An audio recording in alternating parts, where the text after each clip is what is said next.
الحمد للہ رب العالمین والصلاة والسلام علی سید الانبیاء والمرسلین حبیبنا و حبیب رب العالمین محمد و آلہ و اصحابہ اجمعین. اما بعد فاعوذ باللہ من الشیطان الرجیم. بسم اللہ الرحمن الرحیم. وجاہدوا فی اللہ حق جہادہ وَاجْتَبَاكُمْ وَمَا جَعَلَ عَلَيْكُمْ فِي الدِّينِ مِنْ حَرَجٍ مِلَّةَ أَبِيكُمْ إِبْرَاهِيمَ هُوَ سَمَّاكُمُ الْمُسْلِمِينَ مِنْ قَبْلُ وَفِي هَذَا لِيَكُونَ الرَّسُولُ شَهِيدًا عَلَيْكُمْ وَتَكُونُوا شُهَدَاءَ عَلَى النَّاسِ. صدق اللہ مولانا العظیم. یہ جو لفظ جہاد ہے، اس لفظ جہاد کی جو تعریف ہے،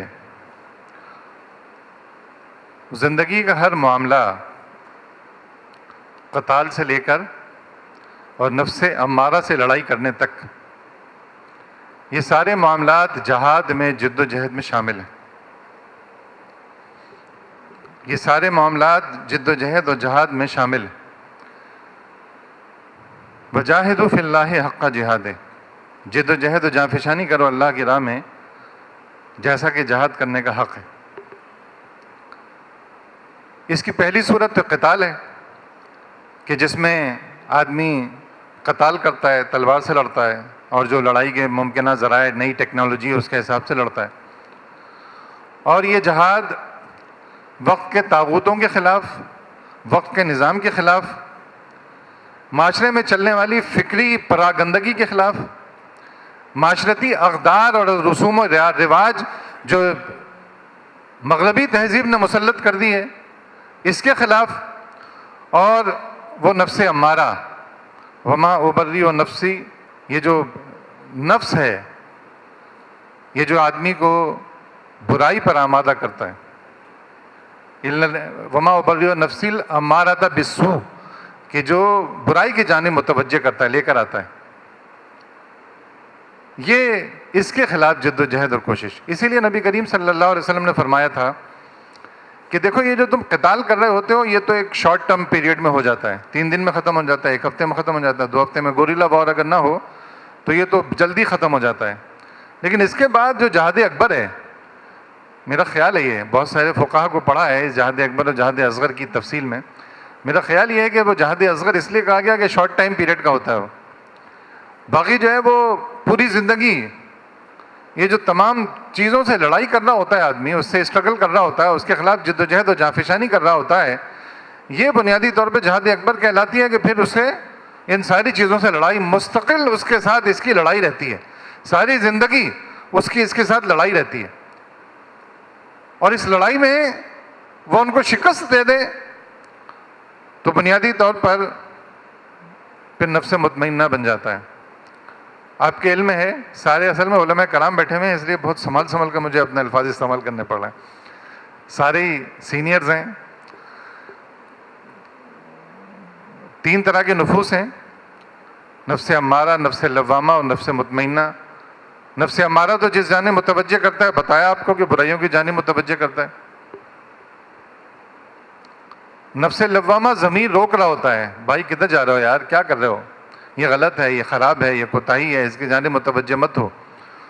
اور نفس مطمئنہ وہ ہوتا ہے کہ جو بالکل جسے یکسوئیت حاصل ہوتی ہے اللہ رب العالمین کی دین کی سربلندی کے کام میں، اور اس یکسوئی کے ساتھ وہ اس کام کو کر رہا ہوتا ہے. اس کو کسی جانب بھی کوئی ذرا سا بھی شیطان اس کو کسی جانب بہکا نہیں پاتا ہے.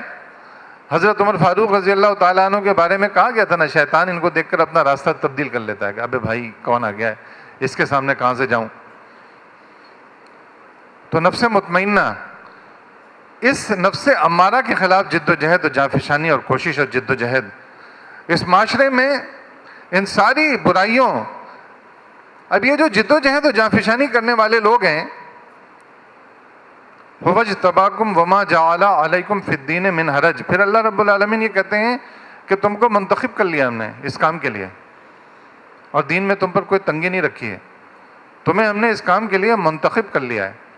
یہ کام ہم کیوں کرتے ہیں؟ یہ جد و جہد و جانفشانی ہے، میرا کیا لینا دینا بھائی، اپنی 2 روٹی لپیٹوں میں. سارے لوگ کوئی اور تو کر ہی نہیں رہے، مجھے سب سے زیادہ تکلیف ہے جد و جہد و جانفشانی کی. وجاہدوا فی اللہ حق جہادہ. جد و جہد و جانفشانی اور کوشش اور جہاد کرو اللہ کی راہ میں. قتال کا موقع ہے تو قتال کرو، قتال کا موقع نہ بھی آئے تو دوسرے جہاد کی جو دوسری ضروریات ہیں ان کے خلاف جہاد کرو. میں کیوں کروں یہ کام؟ مجھے کیا ضرورت ہے اس کام کو کرنے کی؟ یہ سوال جب تک آدمی اس سوال کا جواب نہیں پائے گا اس وقت تک اس کے اندر رسم اذاں رہ جائے گی، روح بلالی نہیں آئے گی. جب تک اس جواب کو نہیں پائے گا، اس جواب کو پا لے گا تو اس کے اندر روح بلالی آ جائے گی، صرف رسم اذاں نہیں رہ جائے گی. لکڑی کا جاننے والا، لکڑی کو جو جانتا ہے، اس کے سامنے انتہائی خوبصورت لکڑی پیش کی جائے، بہت زبردست اس پہ پینٹ کیا ہوا ہو، بہت خوبصورتی کے ساتھ، اور لکڑی پر وہ ہاتھ لگائے اور کہے کہ اس کو تو دیمک نے چاٹ لیا ہے، اس کو تو دیمک لگی ہوئی ہے، باہر سے رنگ و روغن ہو گیا، خوبصورت لگ رہی ہے، اس کی داڑھی کا سائز بھی پورا ہے بالکل، شلوار کے پائچے بھی بالکل اس کے اوپر ہیں، اذکار اور ذکر میں یہ محو رہتا ہے، لگا رہتا ہے اس کام میں، اور یہ شکل بھی اس کی اچھی ہے، ٹوپی بھی ہر وقت پہنا رہتا ہے، خوبصورتی اس کی پوری کی پوری ہے، لیکن اس کے اندر دیمک لگی ہوئی ہے. یہ جو دیمک ہے، کون کون سی دیمکیں اس کو لگی ہوئی ہیں؟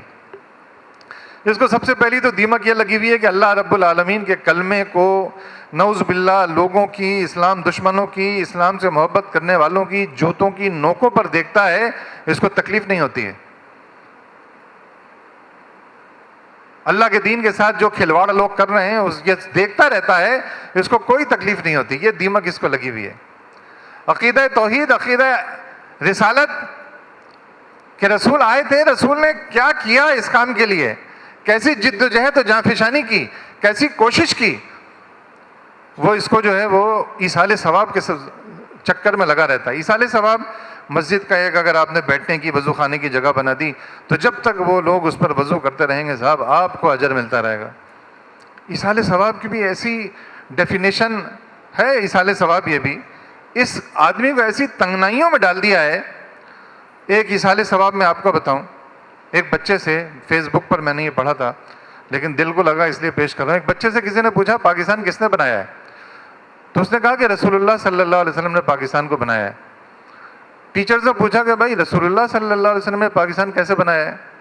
کہنے لگا بھائی حضور نبی کریم صلی اللہ علیہ وسلم طائف گئے تھے، بنو ثقیف کے سامنے انہوں نے دعوت رکھی تھی، ان لوگوں نے قبول نہیں کیا، پیچھے پتھر مارنے والے چھوڑ دیے، اور پھر حضور نبی کریم صلی اللہ علیہ وسلم کو پاس فرشتہ بھیجا گیا کہ ان پر عذاب نازل کر دیا جائے.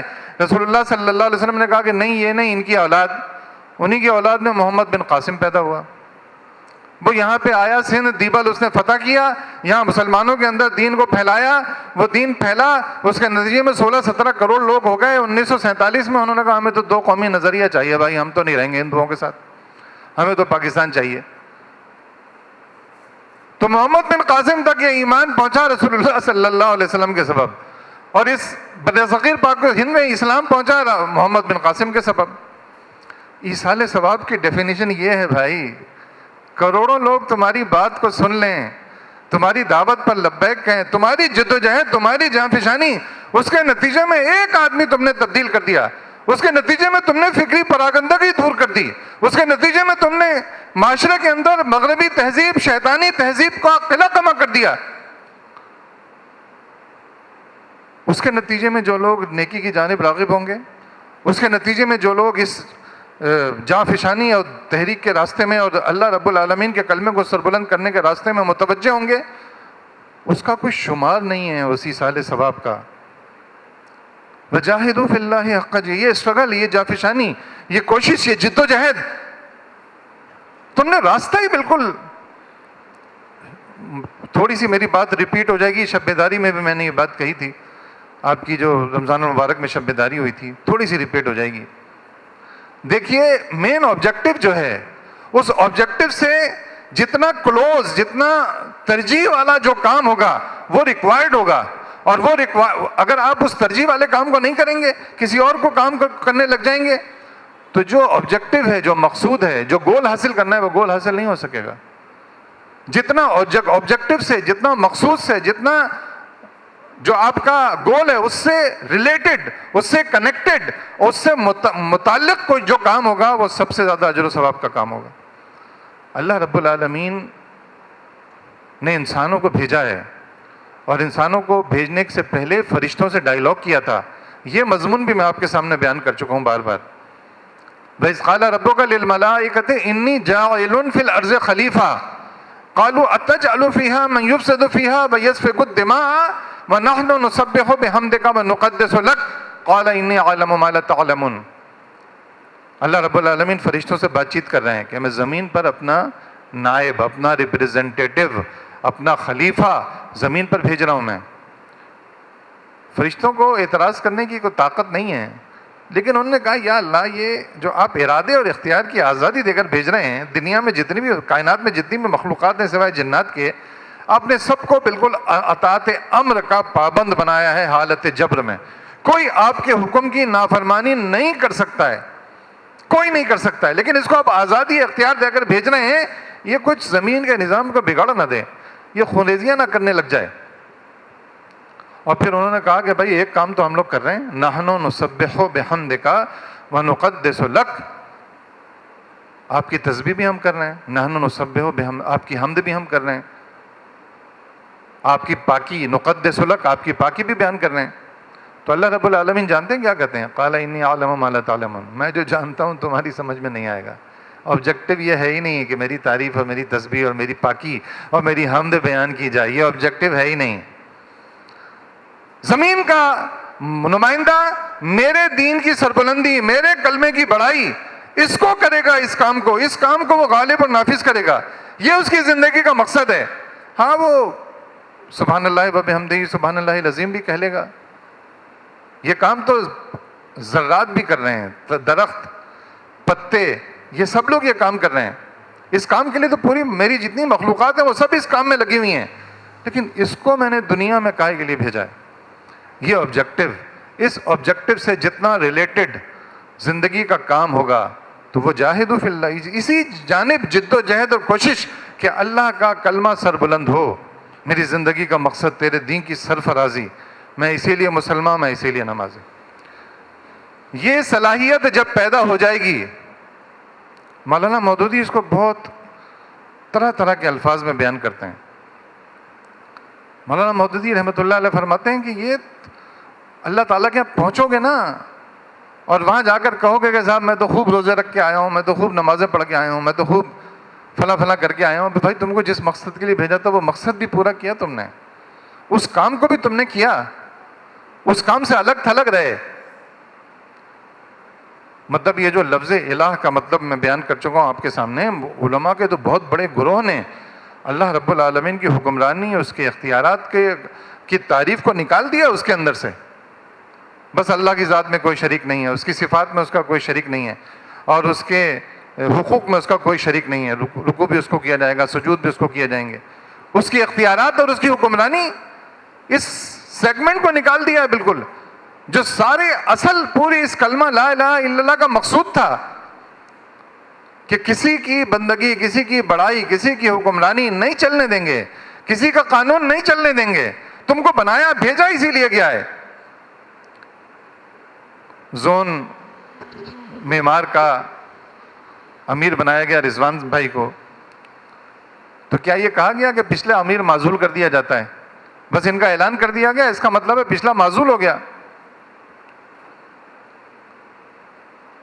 تو اللہ رب العالمین نے بھی بالکل یہی بات کہی ہے، کنتم خیر امت اخرجت للناس، اب وہ بہترین امت تم ہو. پچھلے سب معزول، بنی اسرائیل، نصارہ، یہ سب کی منوپلی، سب کی بڑائی ختم، اب تم ہو. کنتم خیر امت اخرجت للناس تأمرون بالمعروف وتنہون عن المنکر، تم میرے آرڈیننس کو، میرے احکامات کو نافذ کرتے ہو اور منکرات کو مٹاتے ہو، منکرات کو مٹانے والے ہو تم. یہاں بھی دیکھیے وجاہدوا فی اللہ حق جہادہ وجتباکم وما جعل علیکم فی الدین من حرج، ہم نے تم کو منتخب کر لیا ہے.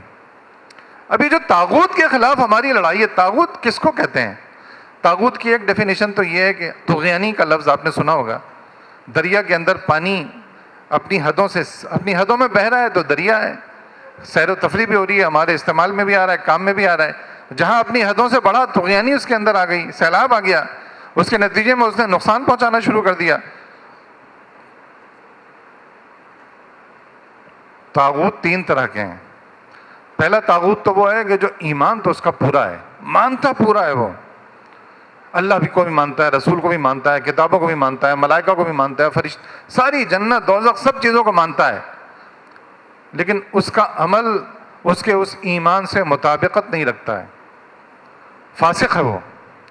طاغوت کی پہلی شکل فسق ہے، فاسق ہے وہ، اور وہ فاسق کیا کرتا ہے؟ اپنے عمل کے ذریعے طاغوت کے نظام کو سپورٹ کر رہا ہوتا ہے، کیونکہ وہ اللہ رب العالمین کی اطاعت اور فرمانبرداری نہیں کر رہا ہوتا ہے، تو خود بخود اس کا عمل، زبان سے اقرار کے باوجود اس کا عمل طاغوتی نظام کو سپورٹ کر رہا ہوتا ہے۔ یہ پہلا طاغوت ہے جو سب سے چھوٹا طاغوت ہے۔ دوسرا طاغوت وہ ہے کہ جو مانتا ہی نہیں ہے لا الہ الا اللہ محمد رسول اللہ، اس نے قبول ہی نہیں کیا اس بات کو، یہ بات اس کے لیے قابل قبول ہی نہیں ہے، اس نے اس کو قبول ہی نہیں کیا ہے، یہ دوسرا بڑا طاغوت ہے۔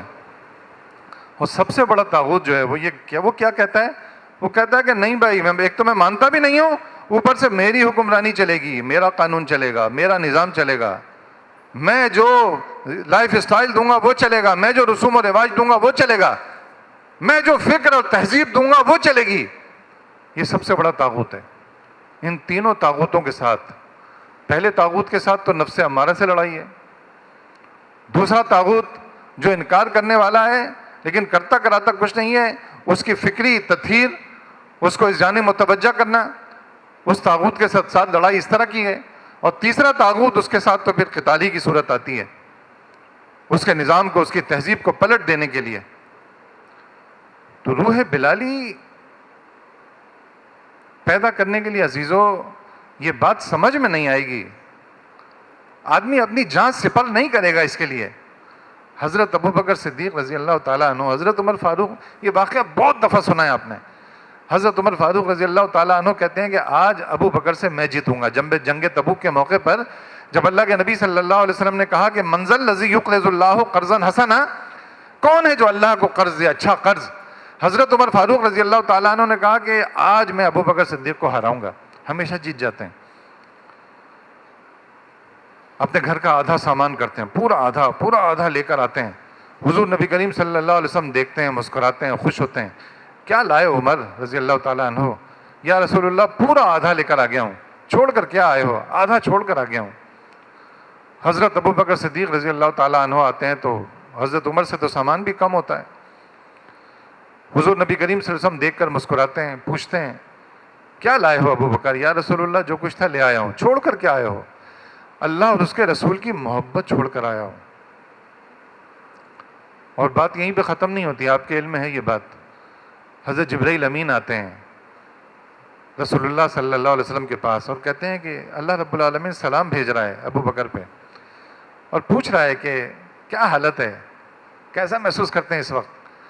تو حضرت ابو بکر صدیق رضی اللہ تعالیٰ عنہ فرماتے ہیں کہ ہجرت سے پہلے 40,000 درہم لے کر نکلا تھا حضور نبی کریم صلی اللہ علیہ وسلم کے ساتھ دینے کے لیے، اور جب اللہ نے قرض مانگا ہے تو میرے پاس دینے کے لیے کچھ نہیں ہے۔ جب اللہ مانگ رہا ہے تو میرے پاس دینے کے لیے کچھ نہیں ہے۔ سب کچھ لٹا دینے والے لوگ عزیزو، روح بلالی، یہ روح بلالی تو چھوٹی چیز ہے، روح ابو بکر صدیق۔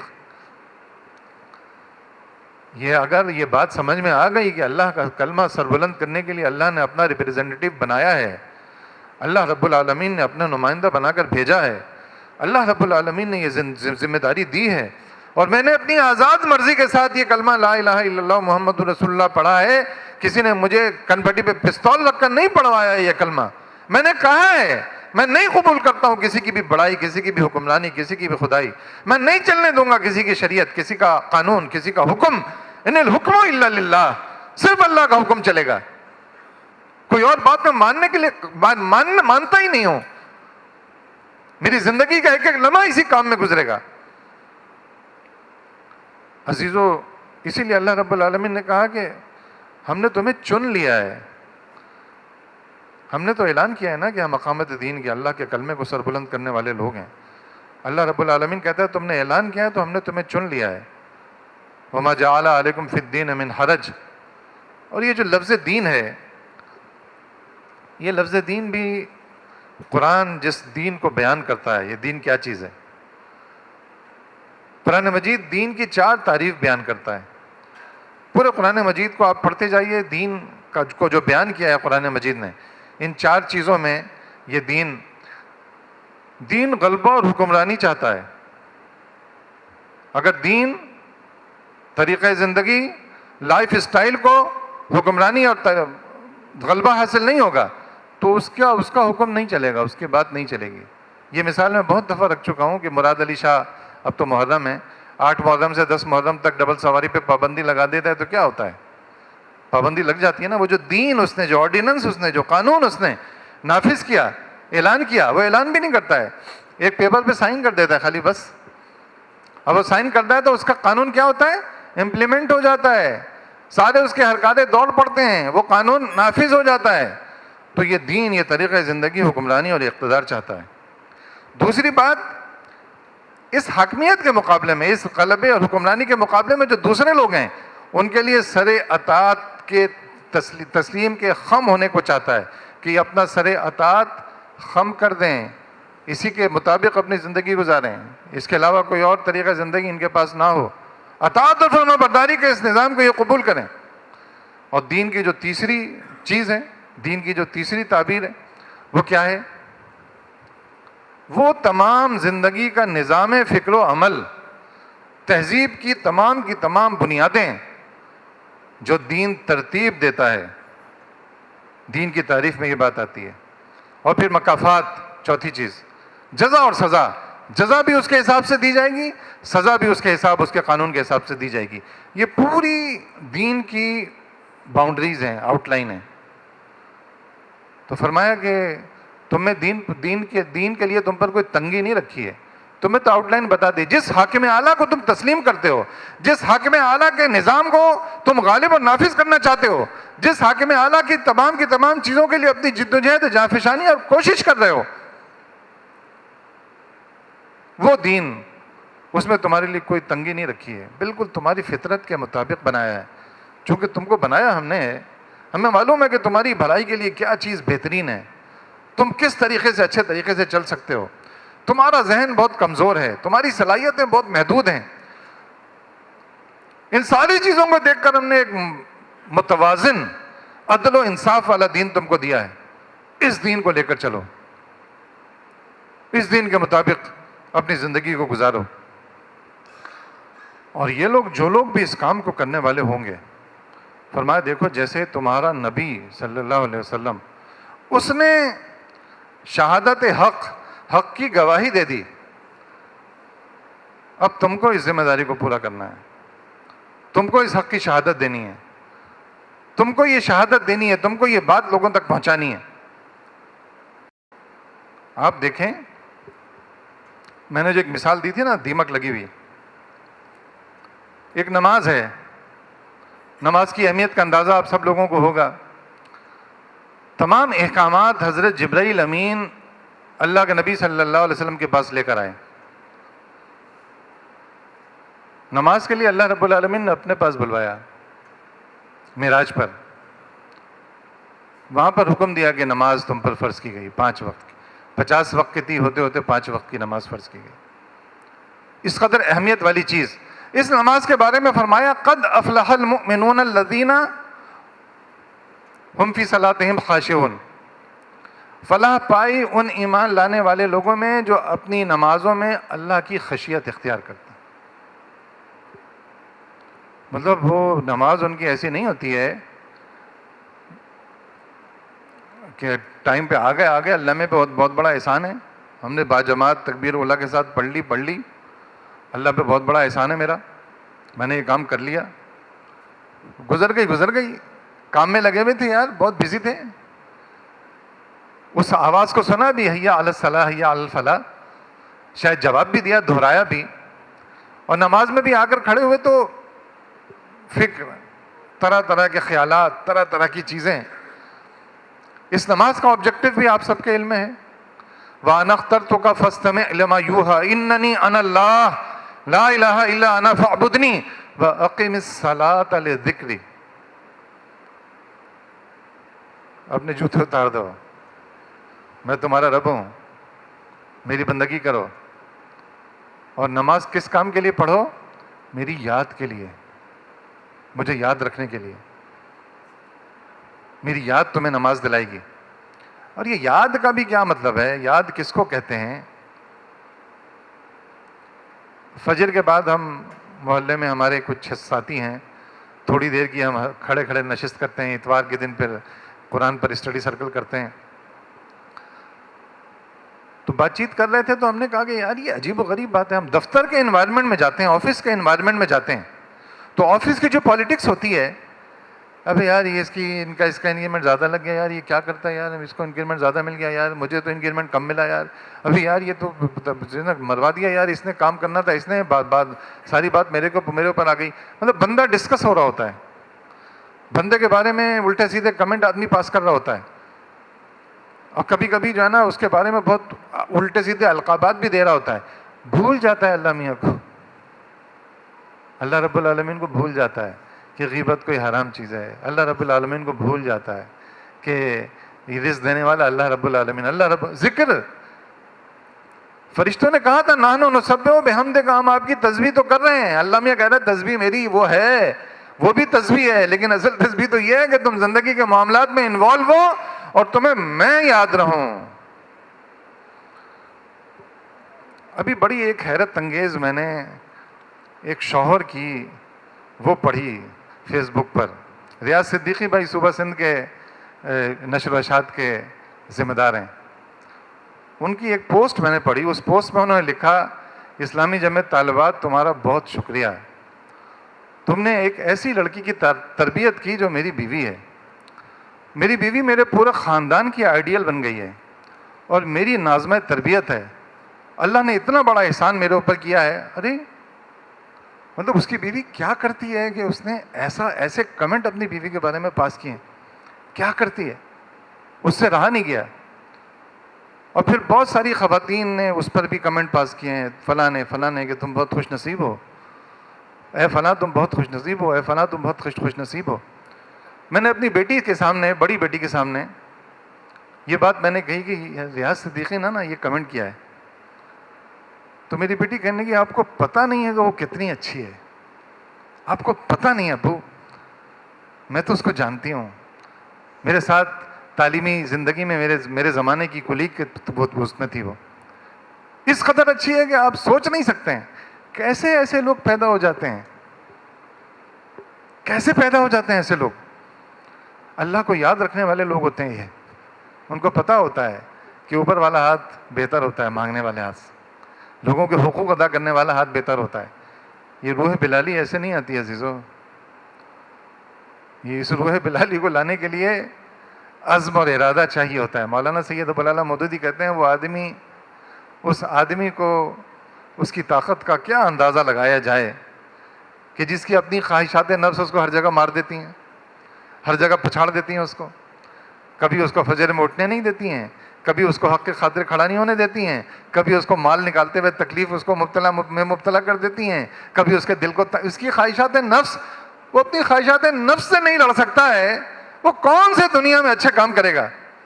روح بلالی کے لیے تو خواہشات نفس کو پیروں میں دبا کر چلنا پڑتا ہے، دبانا پڑتا ہے اور آگے بڑھ کر پھر کام کرنا پڑتا ہے. یہ بندہ دو عالم سے خفا میرے لیے، یہ نماز، اس میں اللہ یاد رہے، اس کا ذکر، اس کی تذکیر، میرا رب کیا کہہ رہا ہے. اسی لیے کہا کہ افضل کیا کلمہ افضل، وہ کیا ہے حدیث، افضل الدعا،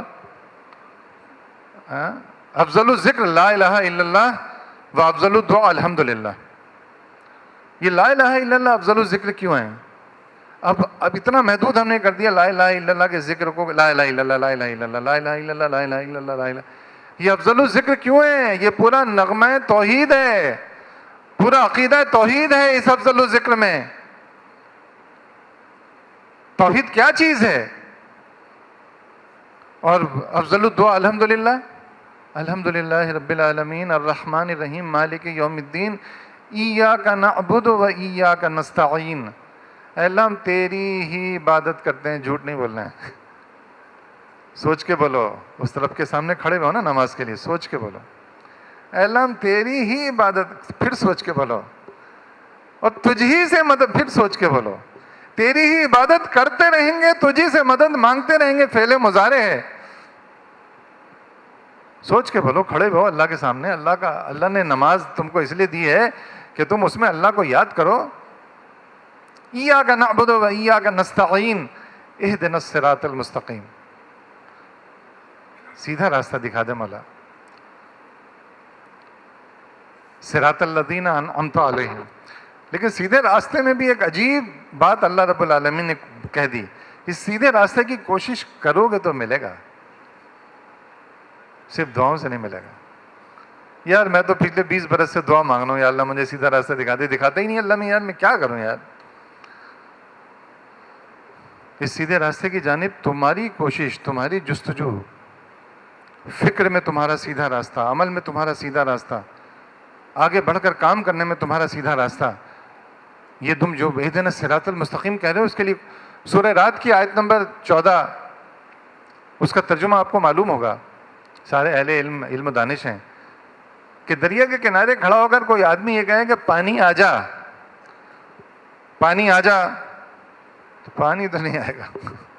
پانی تو لانے کے لیے دریا تک جانا پڑے گا, کسی ڈول میں, کسی مگے میں, کسی گلاس میں پانی کو لینا پڑے گا اور پھر اپنے منہ تک لے جانا پڑے گا. پانی ویسے تو نہیں آ جائے گا. اب وہ جائے جتنا وظیفہ وہاں پہ بیٹھ کے چلہ کاٹ لے پورے 40 دن تک, پانی اٹھ کے نہیں آئے گا اس کے پاس.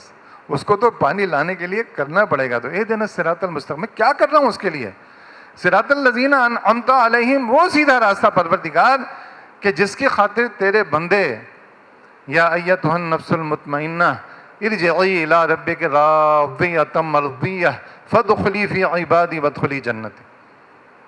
اے نفس مطمئنہ, کشا کشا چل اپنے رب کی طرف, تو اس سے راضی, وہ تجھ سے راضی. جا داخل ہو جا اس کی بندگی, اس کی اطاعت اور فرمانبرداری میں, اور تو بندگی میں داخل ہوگا تو جنت میں داخل ہو جائے گا.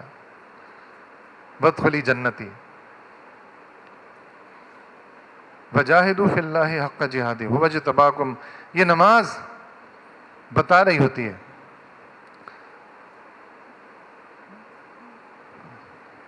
اس کے اندر دیمک لگ گئی ہے, نماز کے اندر بھی, اقامت دین کے کام میں بھی دیمک لگ گئی ہے.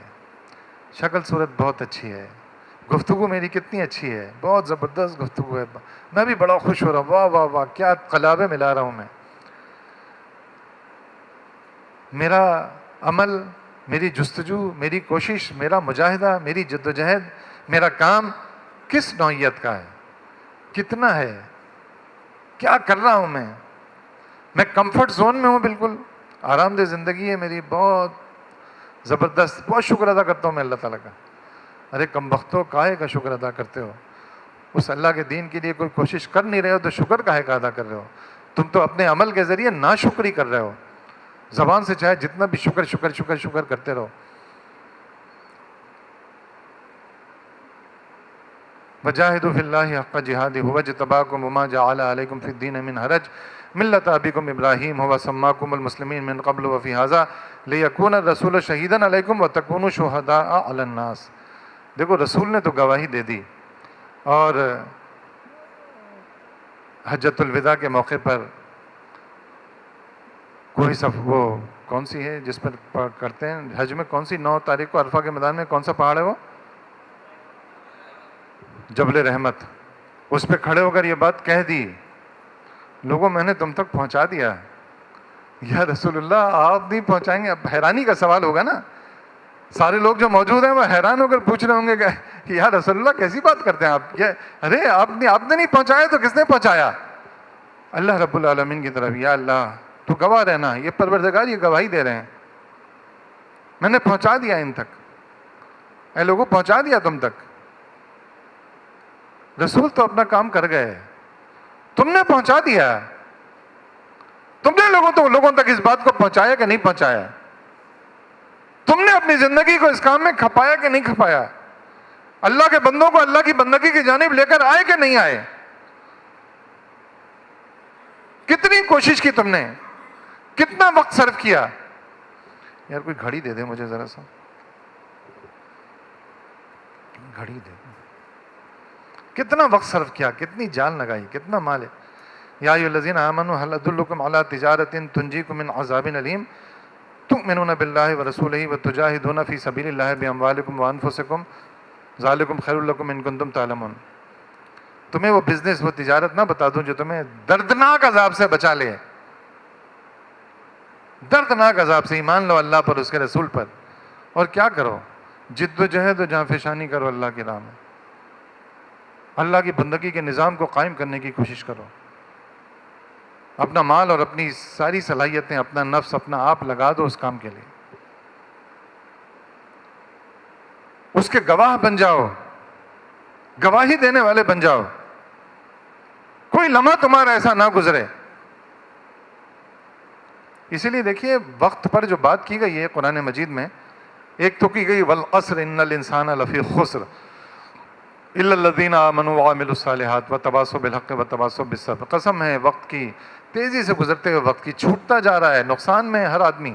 گزر گیا وقت, نکل گیا.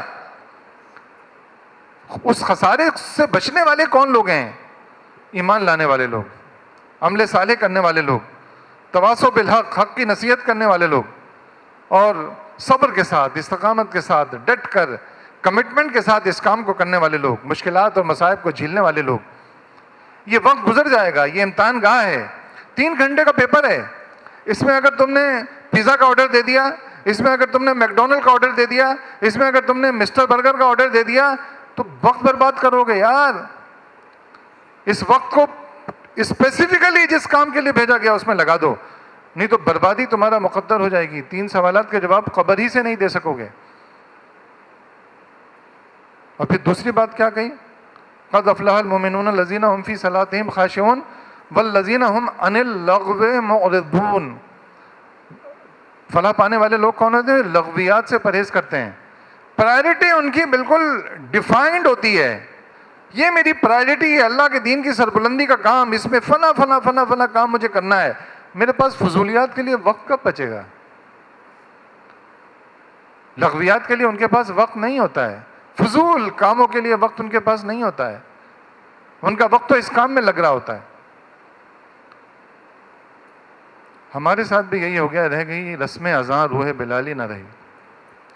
یہ سب باتیں بیان کرنے کے لیے اچھی ہیں, اس کا ذکر بہت ہوتا ہے, بات بھی ہم خوب کر رہے ہوتے ہیں. میرے خیال میں تو آپ میں سے اتنے سارے لوگ ہیں کہ ان سب کو کھڑا کر دیا جائے تو مجھ سے اچھی تقریر کر لیں گے. ماشاءاللہ اتنے پرانے اور اتنے باعلم لوگ یہاں پہ موجود ہیں. میں سید ابوالعلا مودودی رحمۃ اللہ علیہ نے کچھ باتیں کہی ہیں, آپ کے سامنے اس کو پڑھ کر اپنی بات کو مکمل کرتا ہوں.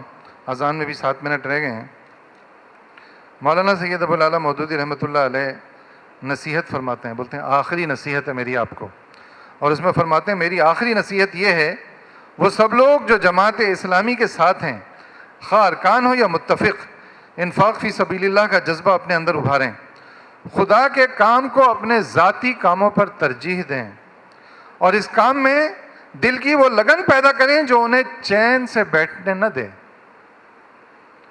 اس کام میں اپنے دل کی وہ لگن پیدا کریں جو ان کو چین سے بیٹھنے نہ دے. آپ خود ہی مسلمان نہ بنیں بلکہ اپنی جیب کو بھی مسلمان بنائیں. یہ بات نہ بھولیے کہ خدا کے حقوق آپ کے جسم و جان اور وقت ہی پر نہیں ہیں, آپ کے مال پر بھی ہیں. اس حق کے لیے خدا اور رسول صلی اللہ علیہ وسلم نے کم سے کم کی حد تو مقرر کر دی ہے, مگر زیادہ سے زیادہ کی کوئی حد مقرر نہیں کی ہے. یہ حد تجویز کرنا آپ کا اپنا کام ہے. اپنے ضمیر سے پوچھئے کتنا کچھ خدا کی راہ میں صرف کر کے آپ یہ خیال کرنے میں حق بجانب ہوں گے کہ جو کچھ آپ کے مال پر خدا کا حق تھا وہ آپ نے ادا کر دیا ہے. اس باب میں کوئی شخص کسی دوسرے شخص کا جج نہیں بن سکتا. بہترین جج ہر شخص کا اپنا ضمیر و ایمان ہی ہے. البتہ میں اتنا ضرور کہوں گا کہ ان لوگوں کے طرز عمل سے سبق حاصل کیجئے جو خدا کے قائل ہیں نہ آخرت کے, پھر بھی وہ اپنے باطل نظریات کو فروغ دینے کے لیے ایسی قربانیاں کرتے ہیں جنہیں دیکھ کر ہم خدا اور آخرت کے ماننے والوں کو شرم آنی چاہیے. اقامت دین کے کام میں رفقا کو جیسا انہماک ہونا چاہیے اس میں بھی ابھی مجھے بہت کمی محسوس ہوتی ہے. بعض رفیق تو بلا شبہ پوری سرگرمی سے کام کر رہے ہیں جسے دیکھ کر جی خوش ہوتا ہے اور دل سے ان کے حق میں دعا نکلتی ہے, مگر بیشتر حضرات میں ابھی تک دل کی لگن نظر نہیں آتی. فسق و فجور کی گرم بازاری اور خدا کے دین کی بے بسی دیکھ کر ایک مومن کے قلب میں جو آگ لگنی چاہیے اس کی تپش کم ہی لوگوں میں پائی جاتی ہے. آپ کو اس پر کم سے کم اتنی بے چینی تو لاحق ہونی چاہیے جتنی اپنے بچے کو بیمار دیکھ کر ہوتی ہے, یا اپنے گھر میں آگ لگنے کا خطرہ محسوس کر کے لاحق ہوا کرتی ہے. یہ معاملہ بھی ایسا نہیں ہے کہ جس میں کوئی شخص کسی دوسرے شخص کے لیے سرگرمی اور انہماک کی حد تجویز کر سکتا ہو۔ اس کا فیصلہ تو ہر شخص کو اپنے ضمیر کا جائزہ لے کر خود ہی کرنا چاہیے کہ کتنا کچھ کام کر کے وہ یہ سمجھنے میں حق بجانب ہو سکتا ہے کہ حق پرستی کے تقاضے اس نے پورے کر دیے۔ البتہ آپ کی عبرت کے لیے ان باطل پرستوں کی سرگرمیوں پر ایک نگاہ ڈال لینا کافی ہے جو دنیا میں کسی نہ کسی دین باطل کو فروغ دینے کے درپے ہیں اور اس کے لیے اپنے سر دھڑ کی بازی لگا رہے ہیں۔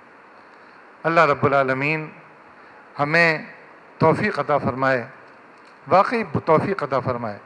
اللہ سے اگر کوئی دعا کرنی چاہیے، اللہ رب العالمین سے اگر کوئی چیز مانگنی چاہیے تو اللہ رب العالمین سے یہی فعالیت مانگنی چاہیے، اللہ رب العالمین سے دل کی یہی بے چینی مانگنی چاہیے، اللہ رب العالمین سے یہی دعا کرنی چاہیے کہ پروردگار اقامت دین کے راستے کو ہمارے لیے کھول دے، ہمیں بالکل اس پہ شرح صدر عطا فرما دے، یا اللہ یکسوئی عطا فرما دے، اور اس کام میں پروردگار میرا جینا ان صلاتی و نسکی و محیایا و مماتی للہ رب العالمین، میرا سب کچھ اس کام پر نچھاور ہو۔ اقول قولی ھذا استغفر اللہ لی ولکم ولسائر المؤمنین وآخر دعوانا ان الحمد للہ رب العالمین۔